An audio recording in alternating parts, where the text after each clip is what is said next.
oogenesis is process of formation of mature female gamete. तो mature female gamete के formation की जो process है उसको हम oogenesis बोलते हैं। इसका जो फाइनल रिजल्ट होता है वो ओवम होता है। तो oogenesis के प्रोसेस के थ्रू ओवम का फॉर्मेशन होता है। स्पर्मेटोजेनेसिस भी लगभग ये ऐसी ही प्रक्रिया है, मगर इसमें फिर भी काफ़ी दोनों में डिफरेंस होता है। स्पर्मेटोजेनेसिस जनरली प्यूबर्टी के एज पे स्टार्ट होती है, जबकि oogenesis की जो प्रोसेस है वो एम्ब्रियोनिक स्टेज में या फीटल स्टेज में ही शुरू हो जाती है। तो सबसे पहले फीटल स्टेज में जो कुछ ओवरी के अंदर, फीटस की ओवरी के अंदर कुछ जर्म सेल होते हैं जिनको हम लोग प्राइमोर्डियल जर्म सेल बोलते हैं। इसके अंदर डिवीजन स्टार्ट होता है और ये डिवीजन करके करीब करीब 2 मिलियन oogonia या गैमीट मदर सेल का फॉर्मेशन करती है।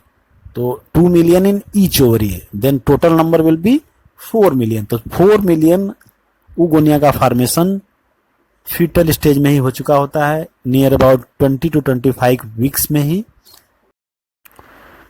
तो इतने ढेर सारे ओगोनियम बनने के बाद इनमें फिर आगे और डिवीजन होता है, मियोसिस की डिवीजन होती है।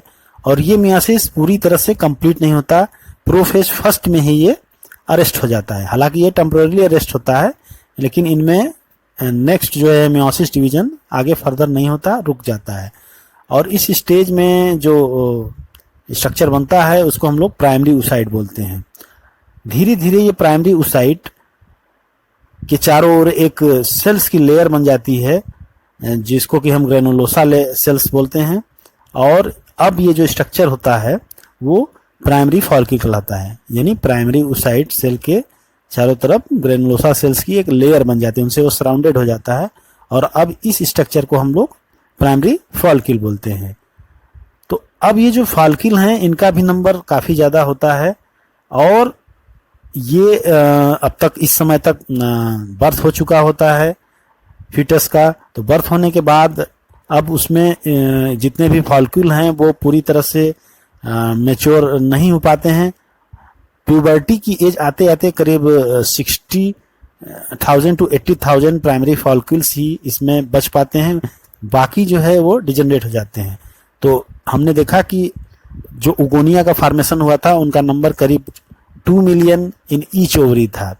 अब यहाँ पे जो ये नंबर है वो 60 to 80,000 इन ईच ओवरी है, यानी बाकी के जितने भी ओगोनियम थे या प्राइमरी oocyte थे वो धीरे धीरे अब डिजनरेट हो जाते हैं। तो प्यूबर्टी की एज आते आते इतना ही नंबर इनमें बचता है। प्यूबर्टी एज पे अब जो प्राइमरी फॉल्कुल्स बचे हुए होते हैं, अब इनके चारों ओर और ज़्यादा ग्रेनुलोसा लेयर का फॉर्मेशन होने लगता है और इसके साथ साथ एक थीका का फॉर्मेशन भी होता है। तो अब इस स्ट्रक्चर को हम लोग सेकेंडरी फॉल्क्यूल बोलते हैं। सेकेंडरी फॉल्क्यूल बहुत जल्दी टर्सरी फॉल्क्यूल में चेंज हो जाता है। इस टर्सरी फॉल्क्यूल के अंदर एक फ्लूइड फिल्ड कैविटी होती है जिसको हम एंट्रम बोलते हैं। तो एंट्रम का फॉर्मेशन कैसे होता है?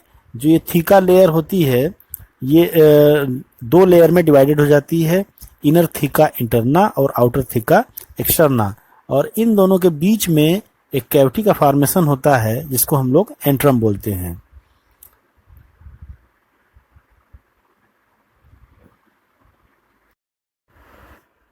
प्यूबर्टी की एज पे सभी प्राइमरी फॉल्क्यूल्स का डेवलपमेंट एक साथ नहीं होता है, कुछ एक फॉल्क्यूल्स का ही डेवलपमेंट होता है। तो वो प्राइमरी से सेकेंडरी और सेकेंडरी से टर्शियरी फॉल्क्यूल का फॉर्मेशन होता है। और अब इस टर्शियरी फॉल्क्यूल में प्राइमरी oocyte मौजूद है, उसकी साइज में अब ग्रोथ होने लगती है, उसका साइज धीरे धीरे बड़ा होने लगता है। साइज बड़ा होने के कारण जो इसमें फर्स्ट मेयोटिक डिवीजन अरेस्टेड था अब वो कंप्लीट होने लगता है। तो फर्स्ट मेयोटिक डिवीजन कंप्लीट होने के बाद सेकेंडरी oocyte का फॉर्मेशन होता है। तो इसमें जो डिवीजन होता है वो अनइक्वल होता है। अनइक्वल होने का मतलब है कि एक इसमें लार्ज हेप्लॉइड सेकेंडरी oocyte बनती है और एक टीनी फर्स्ट पोलर बॉडी बनती है। तो इस तरह से हम देखते हैं कि प्यूबर्टी की एज आने पे प्राइमरी oocyte सेकेंडरी oocyte में धीरे धीरे करके चेंज होती है और सभी प्राइमरी फॉल्क्यूल्स एक साथ डेवलप नहीं होते हैं, सभी प्राइमरी oocyte एक साथ डेवलप नहीं होते हैं, वो क्रम से डेवलप होते हैं, यानी हर मंथ में एक या दो oocyte का डेवलपमेंट होता है प्राइमरी से सेकेंडरी oocyte का।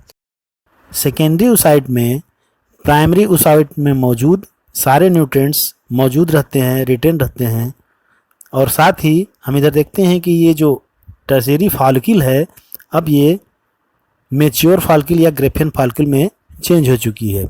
तो इस तरह से सेकेंडरी oocyte में अब फर्दर एक न्यू मेम्ब्रेन जिसको कि हम कहते हैं जोना पेलुसिडा, उसका फॉर्मेशन होता है, और ग्रेफियन फॉलिकल अब रप्चर होने के लिए तैयार हो चुकी होती है, और रप्चर होने के बाद ये सेकेंडरी oocyte जिसको कि हम ओवम बोलते हैं उसको रिलीज करने की प्रोसेस में आ जाती है। तो इस तरह से टर्शियरी फॉलिकल से ग्रेफियन फॉलिकल बनने के बाद ओवरी अब ओवा को रिलीज करने के लिए तैयार है। यानी दो प्रोसेस अब एक साथ होती हैं, एक तो प्राइमरी oocyte से सेकेंडरी oocyte का फॉर्मेशन हुआ, और दूसरी तरफ टर्शियरी फॉलिकल अब ग्रेफियन फॉलिकल या मैच्योर फॉलिकल में चेंज हो चुकी है, और अब ये ग्रेफियन फॉलिकल का रप्चर होगा और सेकेंडरी oocyte या जिसको कि हम ओवम कहते हैं उसका रिलीज होगा, और ये प्रोसेस ही ओवुलेशन बोली जाती है।